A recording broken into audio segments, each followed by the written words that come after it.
આટકોટમાં શ્રી સરદાર વલ્લભભાઈ પટેલની 150મી જન્મજયંતિની ભવ્ય ઉજવણી કરવામાં આવી। આટકોટમાં સરદાર વલ્લભભાઈ પટેલની 150મી જન્મજયંતિની ભવ્ય ઉજવણી કરવામાં આવી, જેમાં આટકોટના સરપંચ કાનાભાઈ ખોખરિયા, ઉપસરપંચ નિલેશભાઈ જોગટિયા, તલાટી કમ મંત્રી અનિલભાઈ, જયસુખભાઈ વઘાસિયા, હરજીભાઈ વઘાસિયા, જીતુભાઈ દાફડા, વિનુભાઈ ઝાપડિયા, પોપટભાઈ, કાળુભાઈ સહિત ગ્રામજનો ઉપસ્થિત રહ્યા હતા અને આટકોટ ચોકડીએ આવેલ સરદાર વલ્લભભાઈ પટેલની પ્રતિમાને ફૂલહાર પહેરાવી જન્મજયંતિની ઉજવણી કરવામાં આવી હતી। જય સરદારના નારા લગાવવામાં આવ્યા હતા।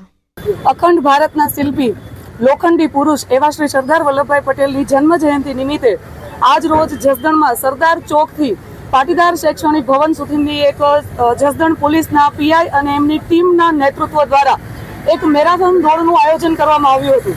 કહેવાય છે કે ગુજરાતની અસ્મિતા બચાવવામાં સરદાર વલ્લભભાઈ પટેલનો મોટો સિંહ ફાળો છે। 18 વરણ સમગ્ર ગુજરાત નહીં પણ ભારત દેશ સરદાર વલ્લભભાઈ પટેલનો આભારી છે। ત્યારે આજે એના જન્મ જયંતિ નિમિત્તે 18 વરણના લોકો અને સમગ્ર જસદણની જનતા ખૂબ સરસ રીતે રાષ્ટ્રગીતના ગાનો સાથેની આ આખી મેરાથોન યાત્રા પૂરી કરી હતી અને સરદાર વલ્લભભાઈ પટેલની જન્મજયંતિ નિમિત્તે આખા ભારત દેશ, આખા ગુજરાત અને સમગ્ર 18 વરણને ખૂબ ખૂબ શુભકામનાઓ।